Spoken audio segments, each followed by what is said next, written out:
இப்போ வந்து நவீன காலத்துல வந்து ஒரு ஒரு புது மாதிரியான வீடுகள் எழுப்புறாங்க ம். சார். நம்ம நெறைய பார்க்குறோம். ம். அதாவது கீழ வந்து பார்த்தீங்கன்னா, கிச்சன் இருக்கும், டைனிங் ஹால் இருக்கும். ம். இது எல்லாமே இருக்கும். ம். ஆனா படுக்கை அறை என்பது மட்டும் மேல இருக்கும். ம். கீழ இதெல்லாம் முடிச்சுட்டு மேல படுக்கை அறை மட்டும் ம்.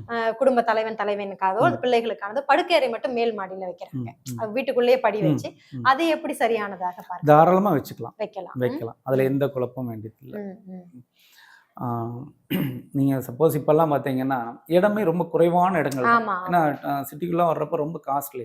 கரெக்ட். அப்போ அவங்கலாம் என்னன்னா, கீழ ஒரு ஒரு ரூமு, ம். ஒரு ஹாலு, ஒரு கிச்சனு, ஒரு டாய்லெட், பாத்ரூம் குடுத்துட்டு, ஆமா. மேல ஒரு 2 ரூமோ, 3 ரூமோ போட்டுக்கலாம். ஆமா. இது நெறைய இப்ப நாங்க வந்து சமீபத்திலயும் கூட ம். ஒரு 5 ஆண்டுகளுக்கு முன்னாடி பெங்களூர்ல ஒரு கம்யூனிட்டி கேட்டட்ல ஒரு 20 வீடுகள் அதே மாரி அமைச்சு குடுத்தோம். ஒரு 800 ஸ்கொயர் ஃபீட். ம்ஹ்ஹ்ம். அது அழகா கீழ வந்து ஒரு ஹாலு, டாய்லெட், பாத்ரூம், பெட்ரூம், கிச்சனோட சரி. மேல ஒரு 3 ரூமோட அமைச்சு குடுத்தோம். சூப்பர். ம். சூப்பரா இருக்கு. ம்ஹ்ஹ்ம். இன்னைக்கு வரைக்கும் அவங்க எல்லாருமே மிகப்பெரிய தொழிலதிபர்களா கூட இருக்காங்க அவங்க. ம். ம். ம். அது வந்து எனக்கு அந்த கம்யூனிட்டிக்குள்ள எனக்கு வேணும்னு சொல்லி வாங்கி அங்க பண்ணுனது. சரி, சரி. அங்க 2 இடம் சேர்த்து வாங்கணும்னா பயங்கர காஸ்ட்லி அங்க. ஓகே.